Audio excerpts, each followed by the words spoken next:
आप सुन रहे हैं प्रेमचंद्र की कहानी दो कब्रें। मेरी यानी स्वीटी की आवाज में। अब न वह यौवन है, न वह नशा, न वह उन्माद।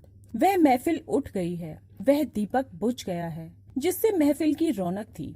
वह प्रेम मूर्ति कब्र की गोद में सो रही है। हाँ, उसके प्रेम की छाप अब भी हृदय पर है और उसकी अमृत स्मृतियां आंखों के सामने।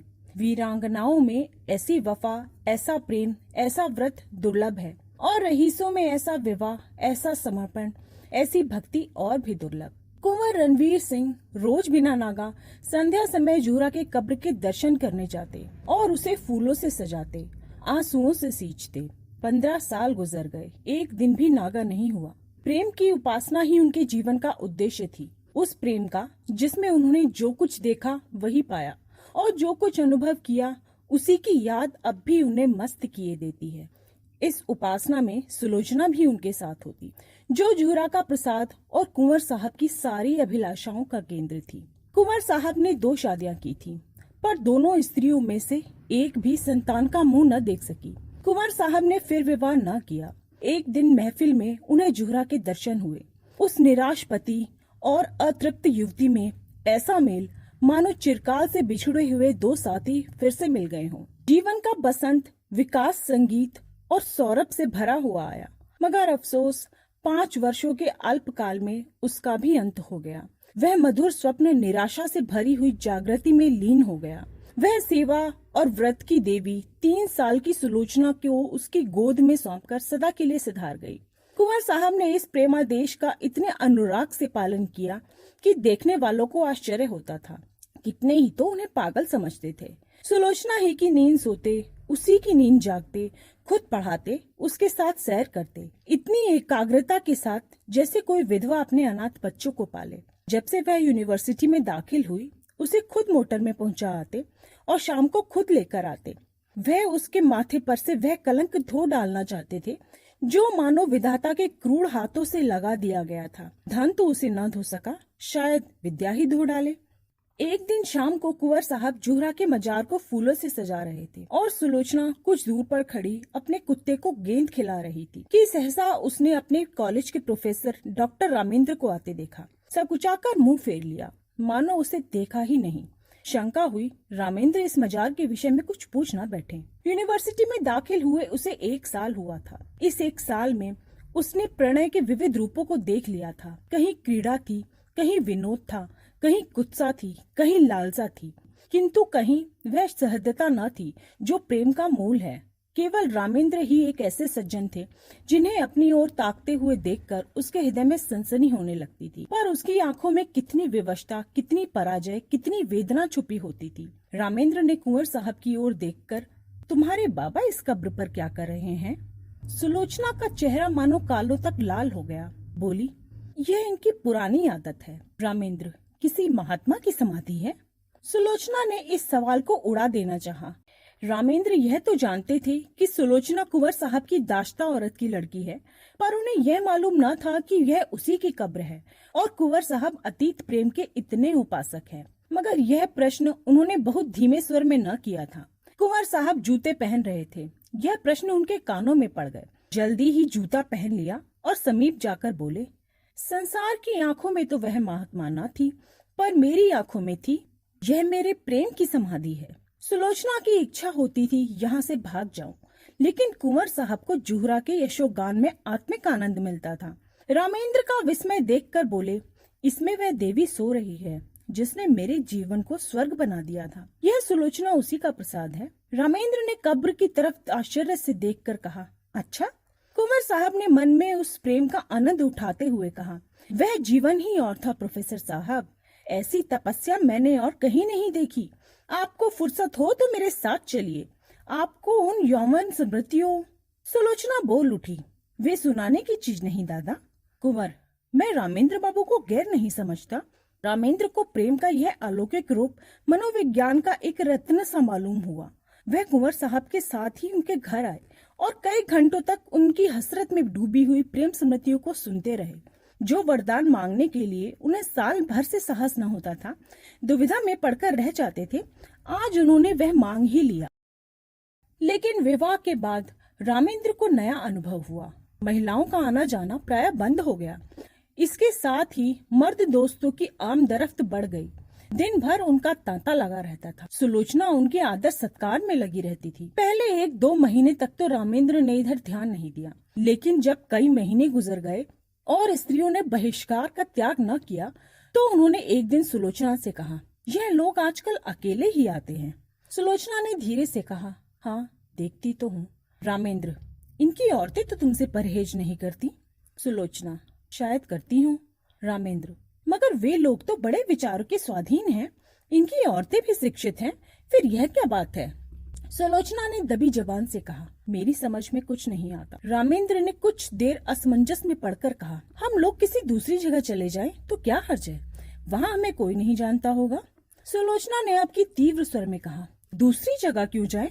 हमने किसी का कुछ बिगाड़ा नहीं है, किसी से कुछ मांगते नहीं है।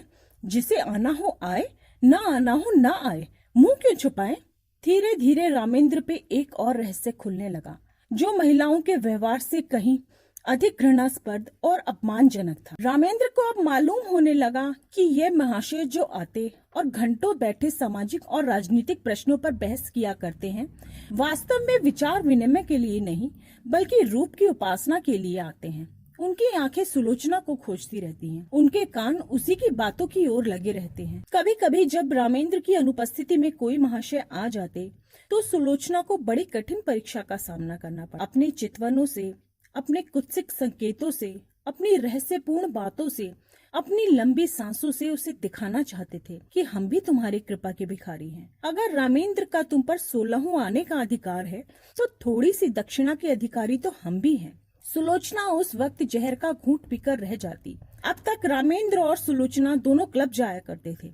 वहाँ उदार सज्जनों का अच्छा जमघट रहता था। जब तक रामेंद्र को किसी की ओर संदेह न था, वह उसे आग्रह करके अपने साथ ले जाते थे। सुलोचना के पहुँचते ही यहाँ एक स्फूर्ति सी उत्पन्न हो जाती थी। जिस मेज पर सुलोचना बैठी थी, उसे लोग घेर लेते। कभी कभी सुलोचना गाना गाती थी। उस वक्त सबके सब उन्मत्त हो जाते। क्लब में महिलाओं की संख्या अधिक न थी, मुश्किल से 5-6 लेडीज थी, मगर वे सुलोचना से दूर दूर रहती थी। बल्कि अपने भाव भंगिमाओं और कटाक्षों से वे उसे ये जता देना चाहती थी कि तुम पुरुषों का दिल खुश करो, हम कुल वधुओं के पास तुम नहीं आ सकती।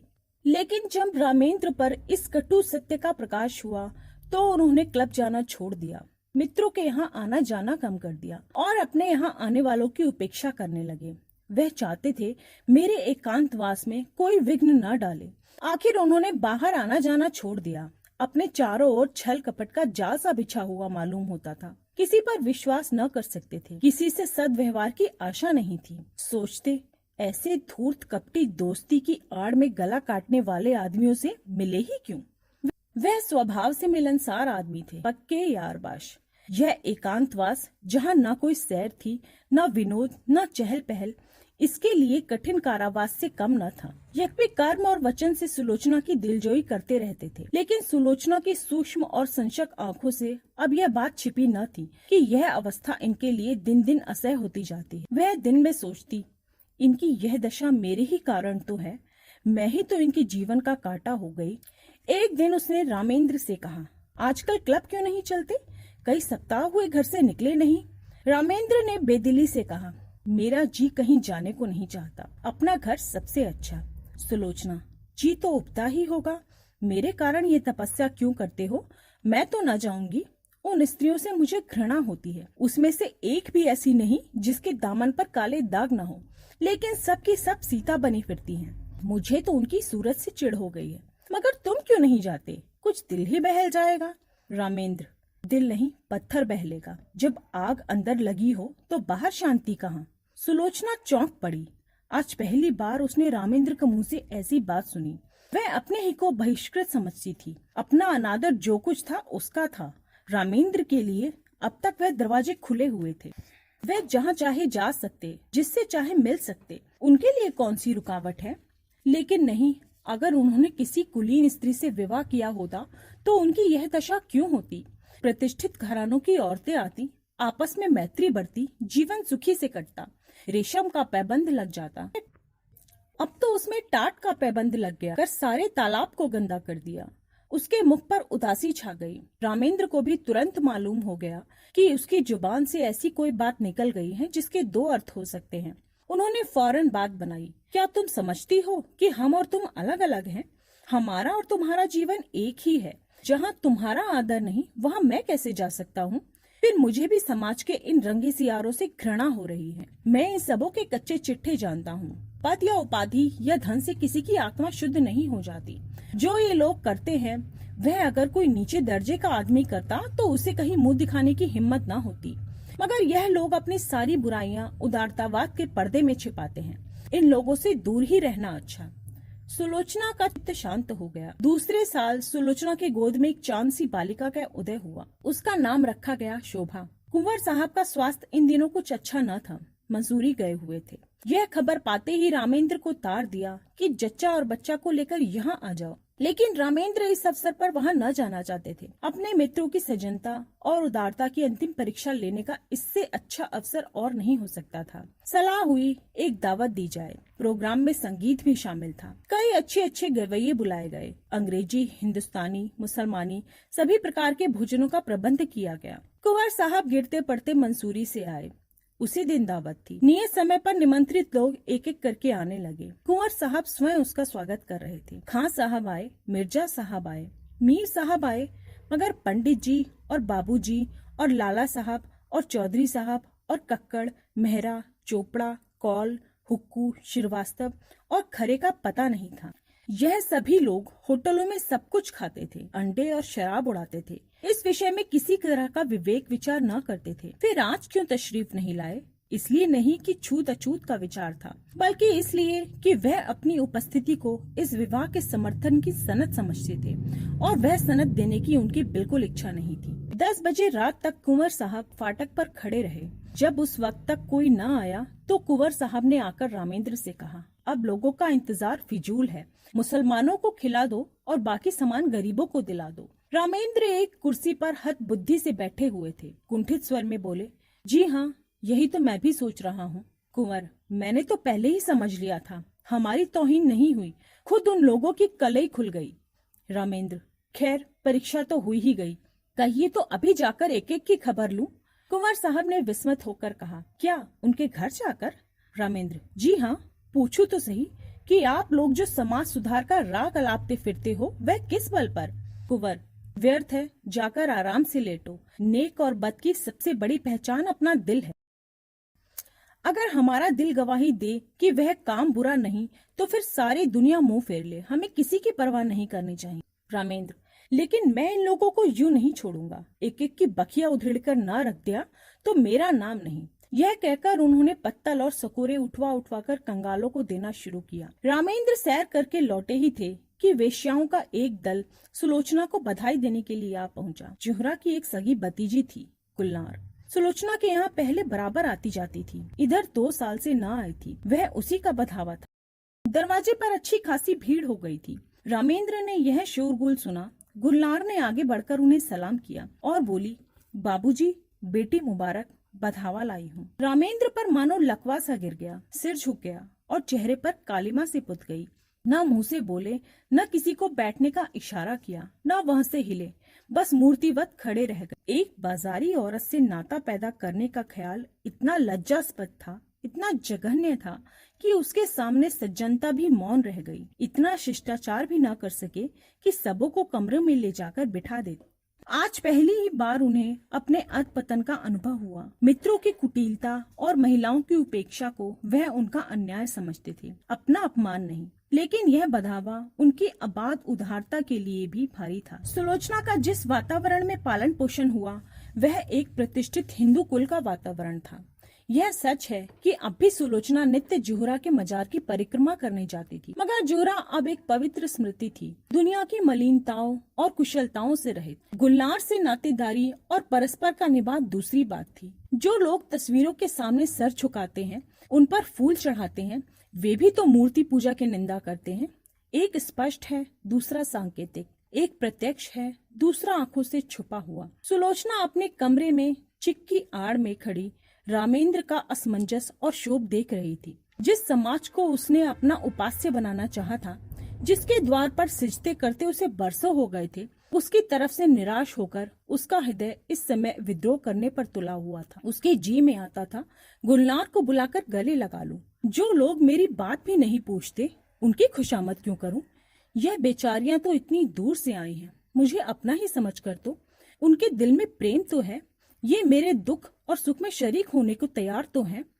आखिर रामेंद्र ने सर उठाया और शुष्क मुस्कान के साथ गुलनार से बोले, आइए आप लोग अंदर चले आइए। यह कहकर वह आगे आगे रास्ता दिखाते हुए दीवान खाने की ओर चले कि सहसा महरी निकली और गुलनार के हाथ में एक पुर्जा देकर गई। गुलनार ने यह पुर्जा लेकर देखा और उसे रामेंद्र के हाथ में देकर वहीं खड़ी हो गई। रामेंद्र ने पुर्जा देख लिया था। बहन गुलनार, तुम यहाँ नाहक आई, हम लोग यूं ही बदनाम हो रहे हैं, अब और बदनाम मत करो, बधावा वापस ले जाओ। कभी मिलने का जी चाहे तो रात को आना और अकेली आना। मेरा जी तुमसे गले लिपटकर रोने को कर रहा है, मगर मजबूर हूँ। रामेंद्र ने पुर्जा फाड़कर फेंक दिया। उद्दंड होकर बोले, इन्हें लिखने दो, मैं किसी से नहीं डरता, अंदर आओ। गुलनार ने एक कदम पीछे फिरकर कहा, नहीं बाबूजी, अब हमें आज्ञा दीजिए। रामेंद्र, 1 मिनट तो बैठो। गुलनार, जी नहीं, 1 सेकंड भी नहीं। गुलनार के चले जाने के बाद रामेंद्र अपने कमरे में जा बैठे। जैसी पराजय उन्हें आज हुई वैसी पहले कभी नहीं हुई। वह आत्माभिमान, वह सच्चा क्रोध जो अन्याय के ज्ञान से पैदा होता है, लुप्त हो गया था। उसकी जगह लज्जा थी और ग्लानि थी। इसे बधावे की क्यों सूझ गई? यूं तो कभी आती जाती नहीं, आज न जाने कहां से फट पड़ी।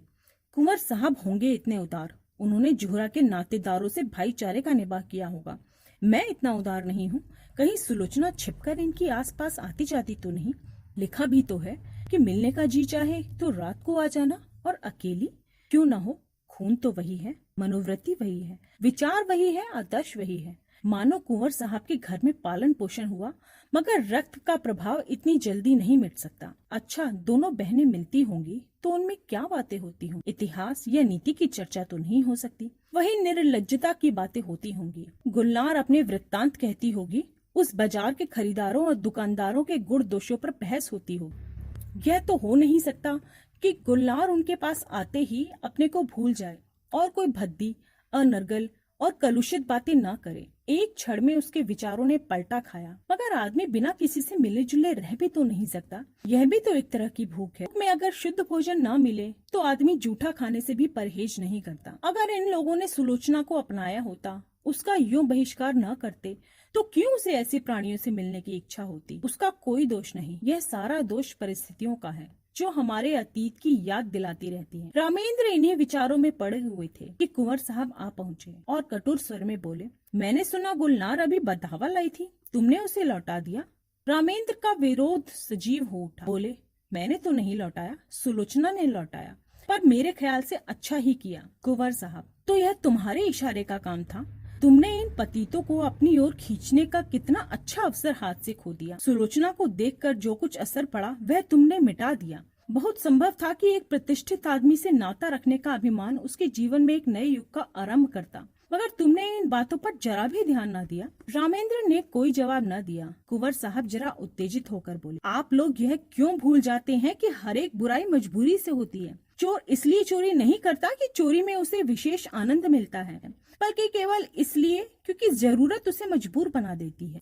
हाँ, वह जरूरत वास्तविक है या काल्पनिक, इसमें मतभेद हो सकता है। स्त्री के मैके जाते समय कोई गहना बनवाना एक आदमी के लिए जरूरी हो सकता है तो दूसरे के लिए बिल्कुल गैर जरूरी। क्षुधा से व्यथित एक आदमी अपना ईमान खो सकता है, दूसरा मर जाएगा पर किसी के सामने हाथ न फैलाएगा। यह प्रकृति का नियम आप जैसे विद्वानों को नहीं भूलना चाहिए कि जीवन की लालसा प्राणी मात्र में व्यापक है। जिंदा रहने के लिए आदमी सब कुछ कर सकता है। जिंदा रहना जितना कठिन होगा, बुराइयां भी उसी मात्रा में बढ़ेंगी। जितना ही आसान होगा, उतनी ही बुराइयां भी कम होंगी। हमारा यह पहला सिद्धांत होना चाहिए कि जिंदा रहना हरेक के लिए सुलभ।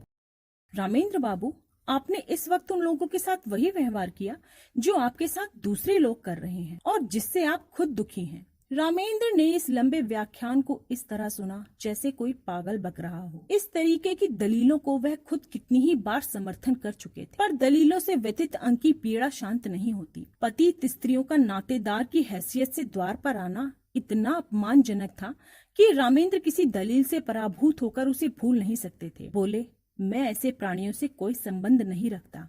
यह विष अपने घर में नहीं फैलाना चाहता। सहसा सुलोचना भी कमरे में आ गई। प्रसव काल का असर अभी बाकी था, पर उत्तेजना ने उसके चेहरे को आरक्त कर रखा था। रामेंद्र को देखकर तेज हो गए। वह उसे जता देना चाहते थे कि इस विषय में एक रेखा तक ही जा सकता हूँ, उसके आगे किसी तरह नहीं जा सकता। बोले, मैं यह कभी पसंद नहीं करूंगा कि कोई बाजारू औरत किसी भेष में मेरे घर। रात को अकेले या सूरत बदल कर आने से इस बुराई का असर नहीं मिट सकता। मैं समाज के दंड से नहीं डरता, इस नैतिक विष से डरता हूँ। सुलोचना अपने विचार में मर्यादा रक्षा के लिए काफी आत्मसमर्पण कर चुकी थी। उसकी आत्मा ने अभी तक उसे क्षमा न किया था। तीव्र स्वर में बोली, क्या तुम चाहते हो कि मैं इस कैद में अकेले जान दे दूं? कोई तो हो जिससे आदमी हंसे बोले। रामेंद्र ने गर्म होकर कहा, हंसने बोलने का इतना ही शौक था तो मेरे साथ विवाह न करना चाहिए था। विवाह का बंधन बड़े हद तक त्याग का बंधन है। जब तक इन संसार में विधान का राज्य है और स्त्री कुल मर्यादा की रक्षक समझी जाती है, उस वक्त तक कोई मर्द यह स्वीकार न करेगा कि उसकी पत्नी बुरे आचरण के प्राणियों के साथ किसी प्रकार का संसर्ग रखे। कुंवर साहब समझ गए कि इस वाद विवाद से रामेंद्र और भी जिद पकड़ लेंगे और मुख्य विषय लुप्त हो जाएगा। इसीलिए नम्र स्वर में बोले, लेकिन बेटा, यह ख्याल क्यों करते हो कि ऊंचे दर्जे की पढ़ी लिखी स्त्री दूसरे के प्रभाव में आ जाएगी और अपना प्रभाव न डालेगी? रामेंद्र, इस विषय में शिक्षा पर मेरा विश्वास नहीं। शिक्षा ऐसी कितनी बातों को मानती है जो रीति रिवाज और परंपरा की दृष्टि से त्याज्य है। अगर पांव फिसल जाए तो हम उसे काट कर फेंक नहीं देते।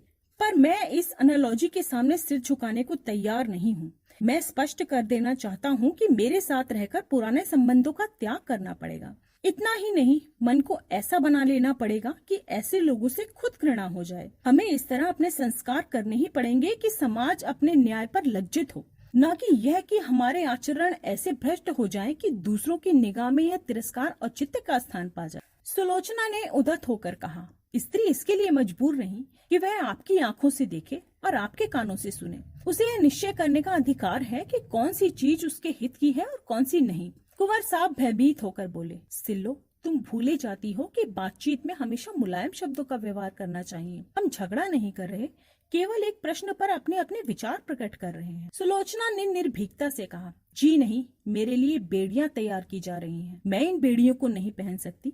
मैं अपने आत्मा को उतना ही स्वाधीन समझती हूँ जितना कि कोई मर्द समझता है। रामेंद्र ने अपनी कठोरता पर कुछ लज्जित होकर कहा, मैंने तुम्हारी आत्मा की स्वाधीनता को छीनने की कभी इच्छा नहीं की और न ही मैं इतना विचारहीन हूँ। शायद तुम ही इसका समर्थन करोगी, लेकिन क्या तुम्हें विपरीत मार्ग पर चलते देखूं तो मैं तुम्हें समझा भी नहीं सकता। सुलोचना, ठीक उसी तरह समझा सकते हो जैसे मैं तुम्हें समझा सकता। तुम मुझे मजबूर नहीं कर सकते।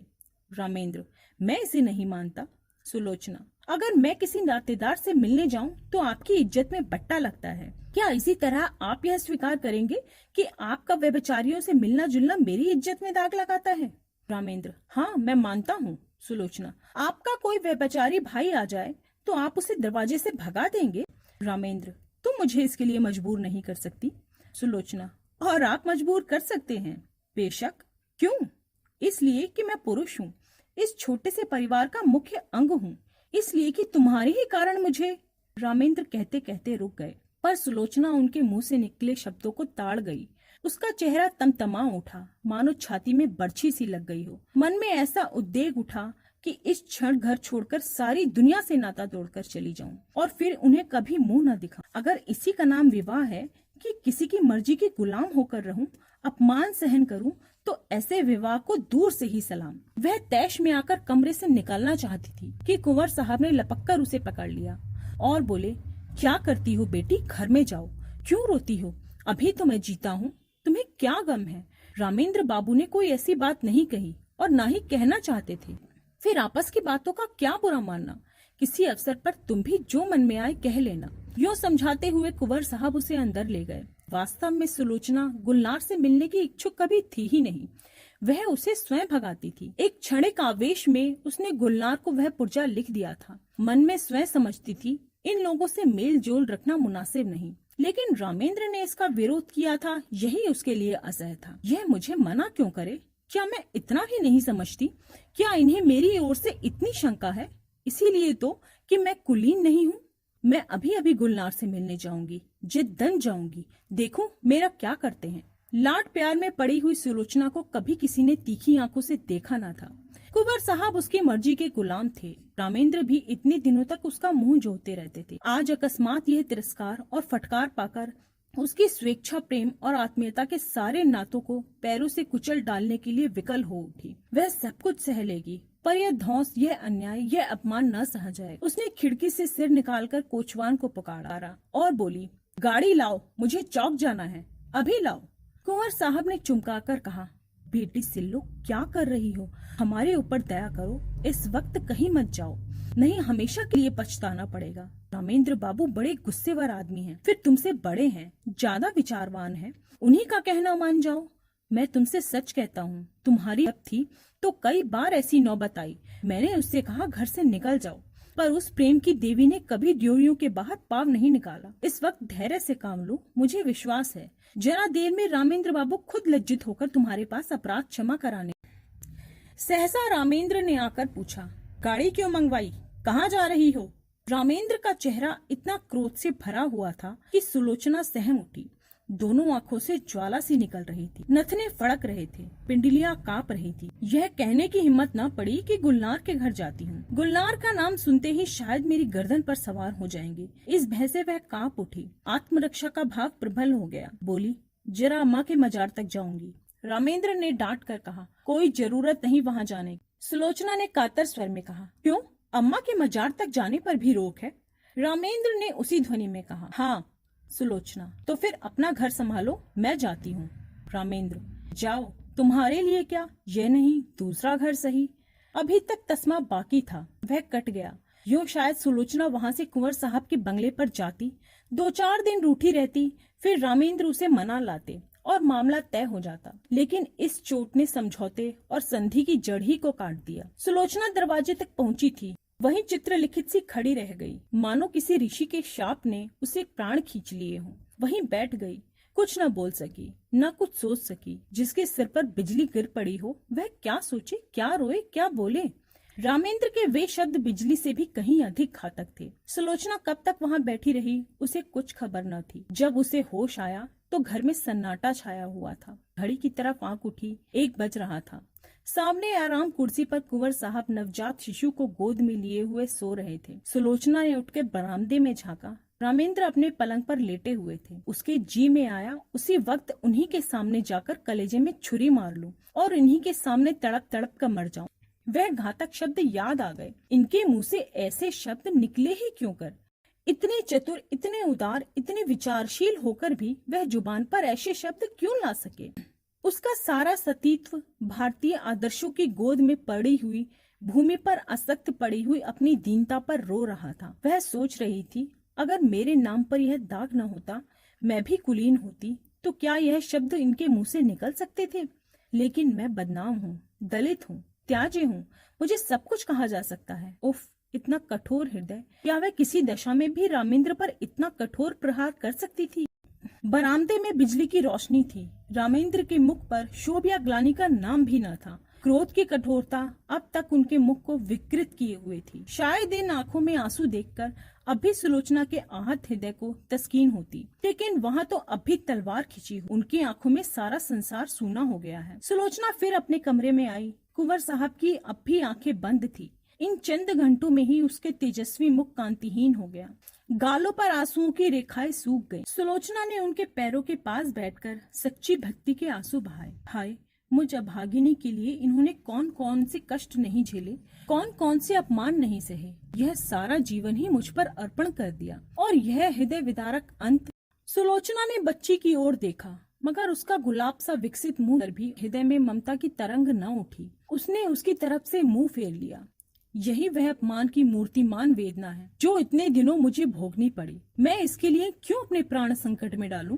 अगर इसके निर्दयी पिता को उसका प्रेम है तो उसे पाले। तरह रोई जिस तरह आज मेरे पिता को रोना पड़ रहा है। ईश्वर, अब की बार अगर जन्म देना तो किसी भले आदमी के घर देना। जहाँ जोहरा की मजार थी उसी के बगल में दूसरा मजार बना हुआ है। जोरे के मजार पर घास जम गई है, जगह जगह से चूना गिर गया है, लेकिन दूसरा मजार साफ सुथरा और सजा हुआ है। उसके चारों तरफ गमले रखे हुए। मजार तक जाने के लिए गुलाब के बेलों की रविशें बनी हुई हैं। शाम हो गई है। सूर्य की क्षीण, उदास और पीली किरणें मानो इस मजार पर आंसू बहा रही। एक आदमी 3-4 साल की बालिका को गोद में लिए हुए आया और इस मजार को अपने रुमाल से साफ करने लगा। रविशों में जो पत्तियां पड़ी थी उन्हें चुनकर साफ किया और मजार पर सुगंध छिड़कने लगा। बालिका दौड़ दौड़ कर तितलियों को पकड़ने लगी। यह सुलोचना की मजार है। उसकी आखिरी नसीहत थी कि मेरी लाश जलाई न जाए, मेरी माँ की बगल में ही मुझे सुला दिया जाए। कुंवर साहब तो सुलोचना के बाद 6 महीने से ज्यादा न चल सके। हाँ, रामेंद्र अपने अन्याय का पश्चाताप अभी तक कर रहे थे। शोभा अब 3 साल की हो गई है और उसे विश्वास है कि एक दिन उसकी माँ इसी मजार से निकली। आप सुन रहे थे प्रेमचंद्र की कहानी 2 कब्रें।